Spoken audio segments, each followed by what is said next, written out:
மேகதாது அணை விவகாரத்தில் தமிழகத்தின் உரிமை நீர் மறுக்கப்படுவதாக பாமக எம்எல்ஏ சௌமியா அன்புமணி குற்றம் சாட்டியுள்ளார்.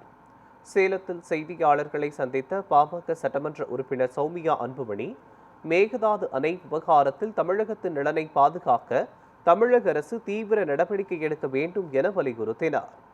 கர்நாடக அரசு மேகதாதுவில் அணை கட்ட முயற்சி செய்து வருவதாகவும், இதன் மூலம் தமிழகத்திற்கு கிடைக்க வேண்டிய காவிரி நீர் பாதிக்கப்படும் அபாயம் உள்ளதாகவும் தெரிவித்தார். மேலும் உச்சநீதிமன்ற உத்தரவின்படி தமிழகத்திற்கு வழங்க வேண்டிய காவிரி நீரை கர்நாடக அரசு முழுமையாக வழங்குவதில்லை என்றும், உபரி நீரை மட்டுமே திறந்து விடுவதாகவும் அவர் குற்றம் சாட்டினார்.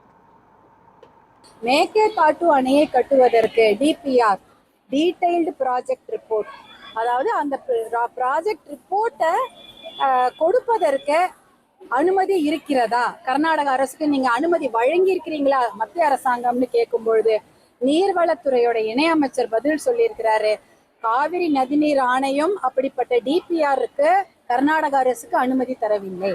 அதே போல நீர்வளத்துறை சென்ட்ரல் கவர்மெண்ட் அரசும் மத்திய அரசும் இப்படிப்பட்ட ஒரு டிபிஆர் கொடுப்பதற்கு, அதாவது அந்த தகவல் அறிவிப்பை கொடுப்பதற்கு எந்த ஒரு டிபிஆர்னா detail project report for Mekedatu dam அனுமதி தரவில்லைன்னு பதில் சொல்லியிருக்காங்க. அப்படின்னா மேகதாது டேமுக்கு அந்த மாதிரி ஒரு பூர்வாங்க அனுமதி கூட கிடையாது அப்படின்னா மேகதாது டேமை பற்றி பேச வேண்டிய அவசியமே இல்லை.